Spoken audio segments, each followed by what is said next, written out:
Air is the element of freedom. Also, they apparently had pretty good senses of humor. Here's the thing about the air nomads. I introduced a friend to Avatar, The Last Airbender, ATLA, a few nights ago, and they had only known two things about the entire show. The cabbage meme and that Aang apparently wants to ride every large and dangerous animal he can possibly find.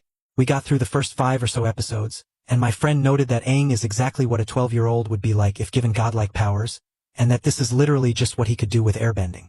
He can't even wield any of the other elements, and he's one of the most powerful people on the planet because he's an airbender. And that got me thinking. This snippet from Bitterwork is one of the few pieces of concrete information we get about the airbenders, at least in ATLA. Iroh is explaining to Zuko how all 4 of the elements connect to the world and to each other. Fire is the element of power, of desire and will, of ambition, and the ability to see it through.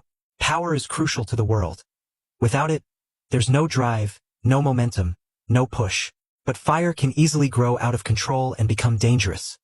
It can become unpredictable unless it is nurtured and watched and structured.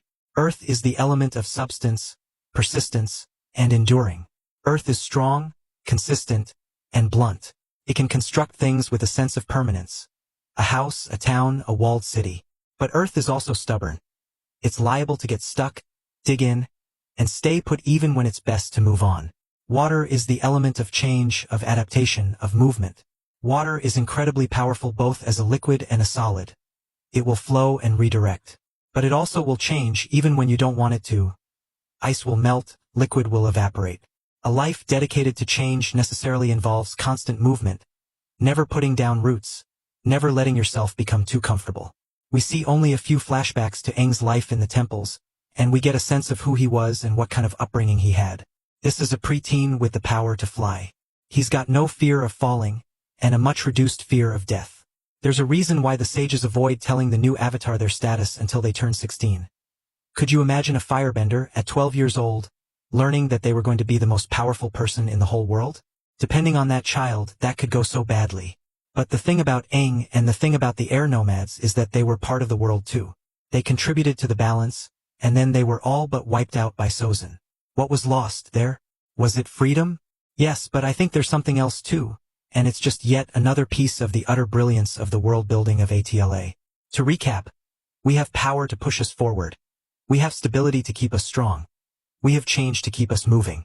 And then we have this guy. The air nomads brought fun to the world. They brought a very literal sense of lightheartedness. Sozin saw this as a weakness. I think a lot of the world did in ATLA. Why do the air nomads bother, right? They're just up there in their temples playing games, baking pies to throw them as a gag. As Iroh said above, they had pretty great senses of humor, and they didn't take themselves too seriously. But that's a huge part of having a world of balance and peace. It's not just about power or might or the ability to adapt. You can have all of those, but you also need fun. You need the ability to be vulnerable, to have no ambitions beyond just having a good day. You need to be able to embrace silliness, to nurture play, to have that space where a very specific kind of emotional growth can occur. Fun makes a hard life a little easier. Fun makes your own mortality a little less frightening to grasp. Fun is the spaces in between that can't be measured by money or military might.